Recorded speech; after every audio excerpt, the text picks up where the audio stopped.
6 men and 2 women are killed in a minibus crash on the M1. 2 lorry drivers have been arrested.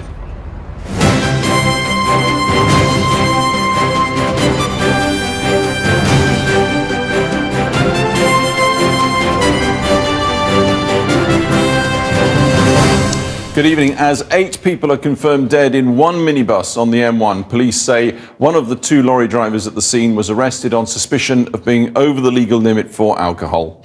Also tonight, it's an ill wind as Texas hunkers down in the midst of Hurricane Harvey. In Washington, President Trump's accused of using it as a diversion from yet another political storm.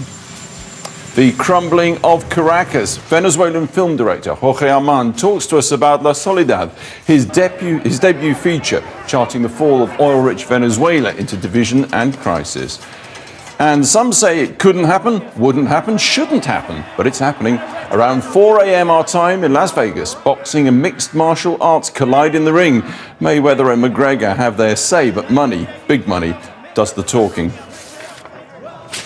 6 men and 2 women have died after 2 lorries collided with a minibus on the M1 near Newport Pagnell in the early hours of the morning. 4 people were injured and taken to hospital. The lorry drivers have both been arrested on suspicion of causing death by dangerous driving. The minibus was believed to have been travelling from Nottingham. Jane Dodge is there now. Jane. This is where the minibus at the centre of that tragedy started out on its journey in the early hours of this morning. It belonged to a Nottingham-based firm. I went along to the firm's office today and spoke to a friend of the driver and the owner of the business, who described the man to me as someone who took safety very seriously.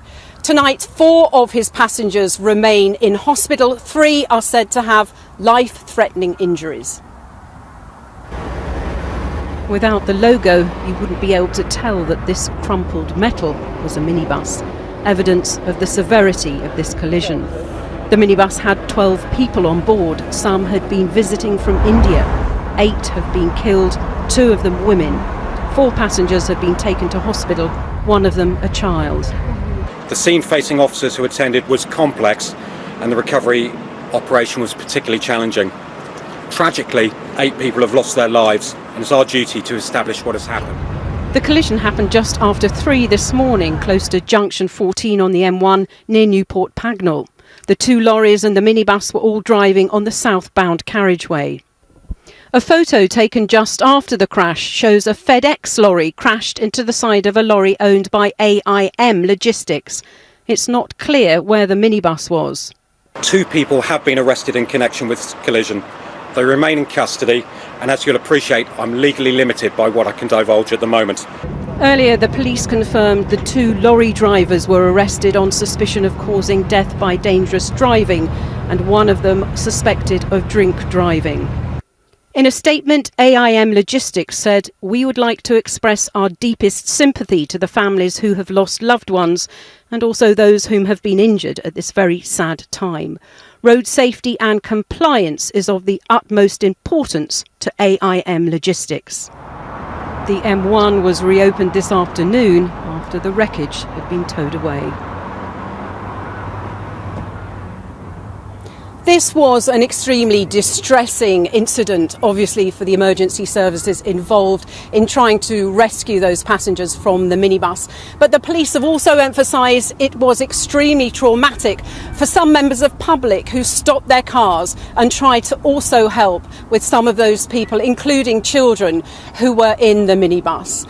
The police are now appealing for any witnesses to get in touch with them and help in their investigation. Back to you in the studio, Alex. Jane Dodge in Nottingham. Now, the police have revealed that a man deliberately drove a car at officers outside Buckingham Palace before reaching for a 4-foot sword. A 26-year-old man is now being held in custody. Scotland Yard said 3 constables tackled a man driving a Toyota Prius towards a marked police vehicle in the Mall last night. It praised them for their courage in bringing the incident under control. Uniform officers then confronted the driver of that vehicle. And during that confrontation, the driver reached for a 4-foot sword that was in the passenger footwell. CS gas was used as part of obviously the arrest, and during the struggle the individual repeatedly shouted the words "Allahu Akbar." Texans living in the path of Hurricane Harvey have been venturing out to assess the extent of the damage after the Category 4 storm slammed into the coast. But the worst is yet to come, as US officials warned of what they're calling a deadly inland event, predicting that high winds and flooding could leave some areas uninhabitable for weeks or even months. Our Washington correspondent Kylie Morris reports from Texas. The wind, when it came, was ferocious, lifting roofs, smashing buildings, carving up the coastline through the night. Those who hadn't heeded the call to get out had no choice but to stay. In just a few hours, Hurricane Harvey swelled into a Category 4 storm. As it hovered on the coast, it dumped 10 inches of rain before tracking slowly inland.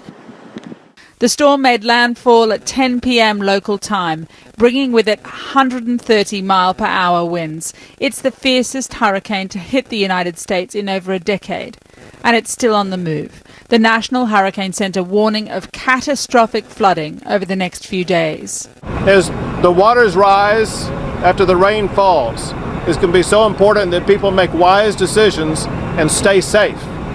And we'll have plenty of time to rebuild homes and rebuild lives. But the most important thing right now is for everybody to stay safe. The town of Rockport was first to feel Harvey's wrath. Those who'd sheltered in a local hotel soon inundated, the water seeping in. The mayor even warned people to write their names and social security numbers on their arms for identification should the worst happen. We're kind of just hoping. We didn't think it would actually end up of Category 4. Electricity is out in long stretches along the coast. The only supplies available to those who stayed, whatever they'd gathered before stores closed and boarded up. All the while, the weather warnings became all the more insistent and alarming. This is a life-threatening situation. It's rare that I've seen a hurricane threat with all of the hazards posing a very grave risk to your life. The FEMA has just issued a new warning for this town, for Victoria, saying that the gusts now could be reaching up around 105 miles an hour, and telling everyone that now is the time to hide from these winds. We've just been to a shelter. We weren't allowed inside, but they told us that they were at capacity. So certainly anyone remaining here, it seems at least, is seeking shelter.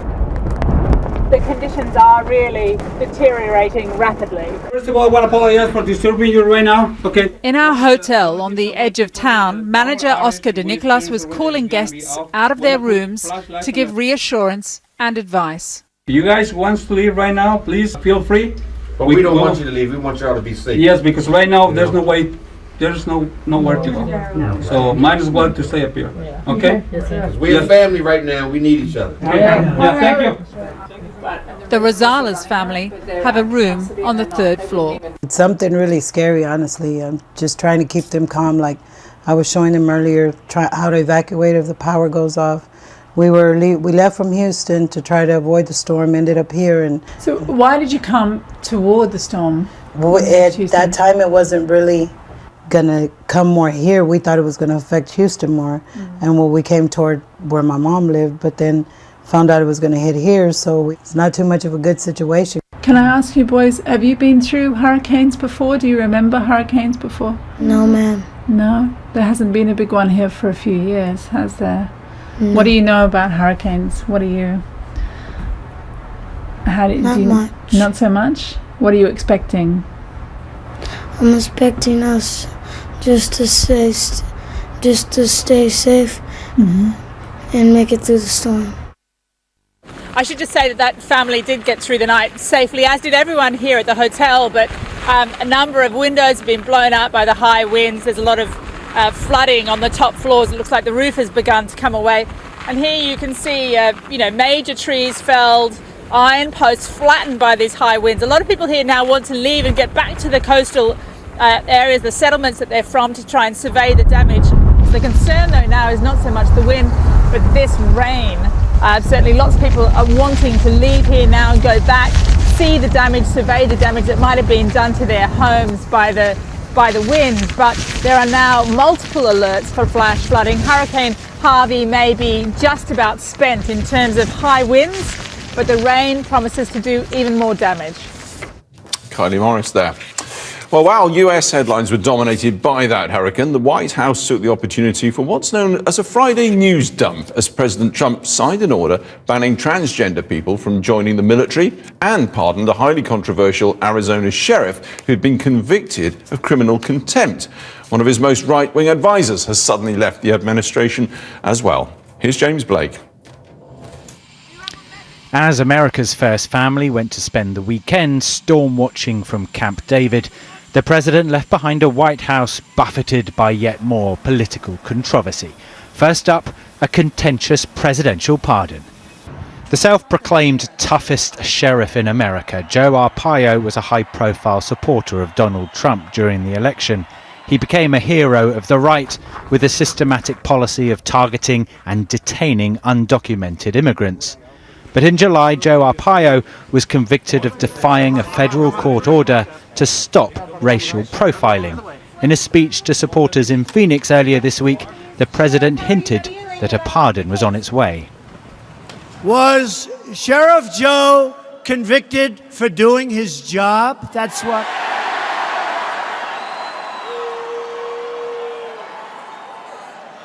He should have had a jury, but you know what? I'll make a prediction. I think he's going to be just fine, okay? Now 85 years old, the ex-sheriff would have been sentenced in October and could have spent up to 6 months in prison. President Trump put an end to that. Well, I'm very honored. It's a great privilege for the president to issue this paper, pardon. He's a big supporter of law enforcement. I know it came from his heart. Yet fellow Republican Senator John McCain has tweeted the pardon undermines the president's claim for the respect of rule of law. Amidst the growing maelstrom, another senior presidential aide is out of a job. Sebastian Gorka was the administration's media outrider and Fox News regular. He's saying don't test America and don't test Donald J. Trump. In a resignation letter posted online, Mr. Gorka writes, "The individuals who most embodied and represented the policies that will make America great again have been internally countered, systematically removed, or undermined in recent months." He joins close ally Steve Bannon and Anthony Scaramucci as the latest collateral damage of the man known as the General. The new Chief of Staff, John Kelly, has, it seems, brought some military discipline to the West Wing. Yet the change hasn't stopped Mr. Trump following through on some of his controversial promises. He has now officially issued the Pentagon a decree which bans the US military from taking on any new transgender recruits. James Blake on the storm behind the storm. Now, tens of thousands of people have filled the streets of Barcelona in a mass show of defiance after the terror attacks which left 15 people dead.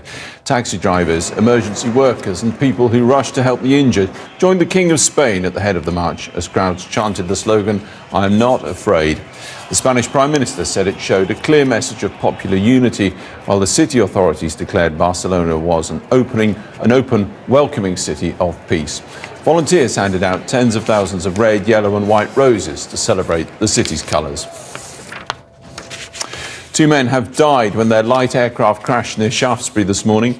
Police were called after smoke was seen rising from the spot where the Tiger Moth plane came down near Compton Abbas airfield just before 9:30 a.m. The pilot, who was 64, and his 67-year-old passenger both died at the accident. North Korea has fired a number of short-range missiles into the sea in another test of its rocket artillery system. The North Korean leader, Kim Jong-un, was also shown watching the artillery firing at targets modelled on South Korean islands. Seoul said it was determined to carry on with its joint war exercises with the United States even more thoroughly. Now, Venezuela has accused the United States of trying to push the country into defaulting on its debt after President Trump imposed sweeping new financial sanctions. The Venezuelan president, Nicolas Maduro, described it as an infamous and illegal order. The measures prevent financial institutions from giving new money to the government or its state oil company, as well as restricting trade in bonds. It's all aimed at increasing pressure on Maduro to roll back on a raft of authoritarian measures and free dozens of political prisoners. And staying with Venezuela, once magnificent, now dilapidated. The Venezuelan director Jorge Armand's new film, La Soledad, is set in a crumbling mansion in Caracas, which was once his family home, now turned metaphor for his country's inexorable slide, it seems, into decay. Half fiction, half documentary, his debut feature has already received widespread acclaim, as Diana Magne reports.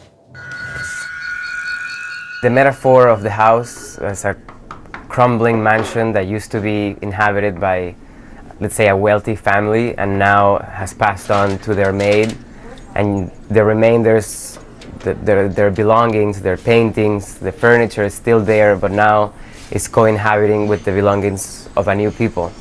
And so in a way it stands as a faded metaphor of the state of Venezuela right now.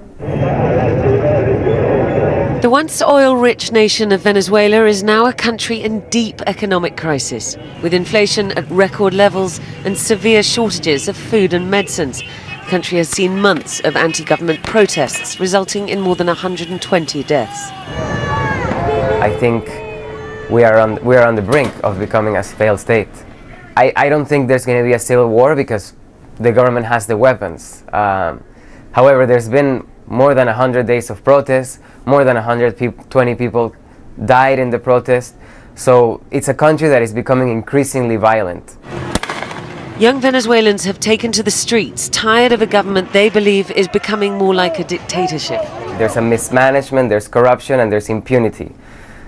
We have right now a government that is turning more and more every day into a dictatorship.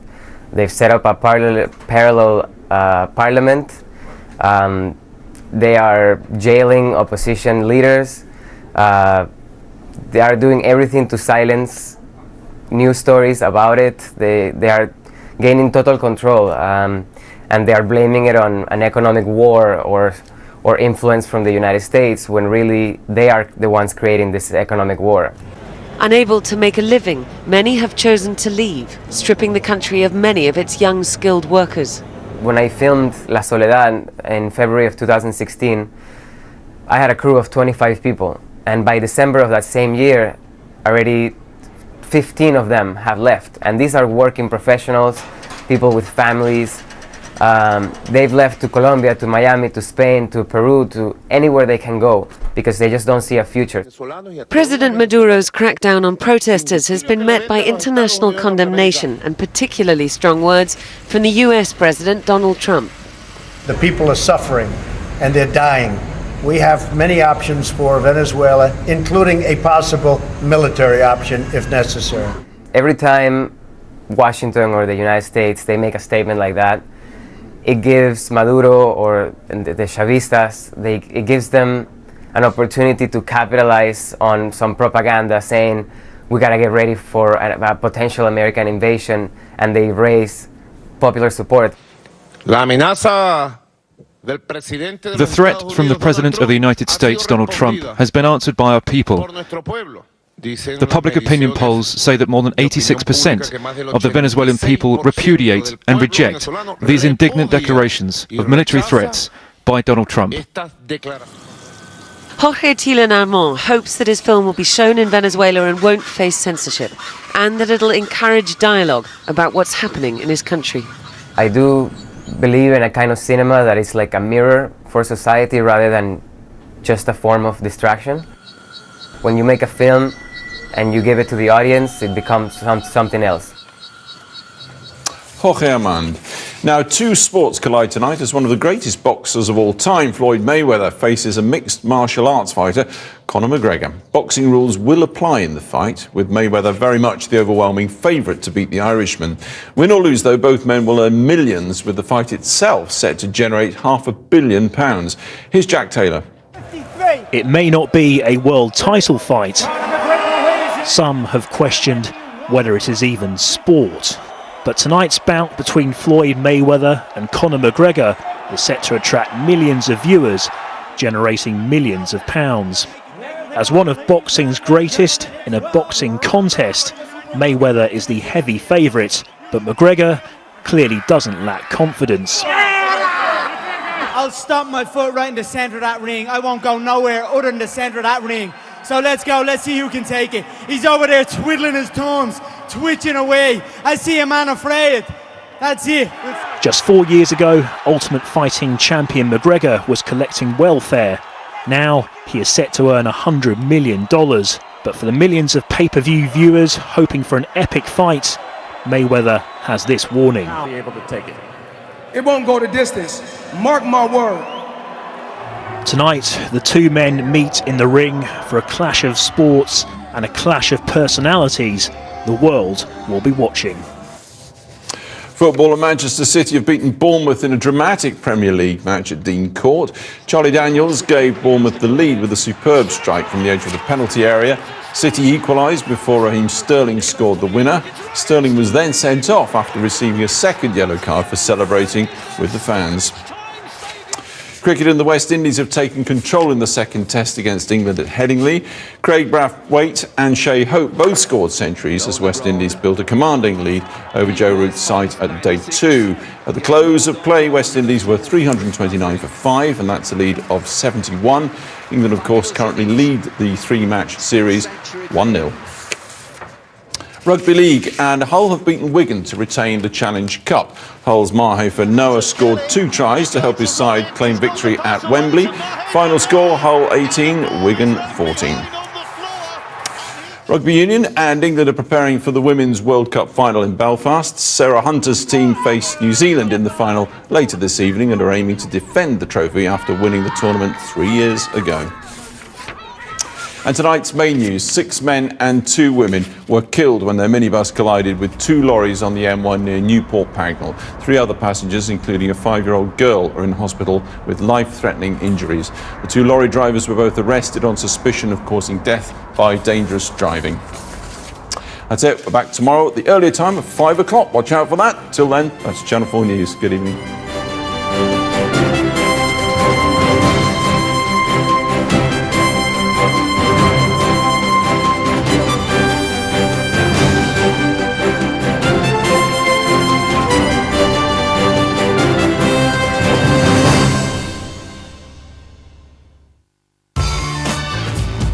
Live the good light in any weather. Transitions Adaptive Lenses sponsors Channel 4 Weather. Any showers over Scotland will die out this evening to give all areas a fine night with clear spells and a few mist patches. Cloud and drizzle will move into westernmost areas later, lows of 8 Celsius. Tomorrow, Northern Ireland and Scotland will be cloudy with drizzle in places, but eastern Scotland will stay dry. Elsewhere, warm, bright and quite humid with the best of the sunshine in the south, highs of 23. In the north, it'll be dry at first come Monday, but rain and drizzle will spread southeast across Scotland. Brighter and fresher on Tuesday with sunny spells, but showers in the west of Scotland, highs of 23 Celsius. To the south, Monday will be mainly sunny, very warm and humid. Tuesday will start cloudy with a little rain, but it'll soon turn dry, bright and much fresher. Highs of 27.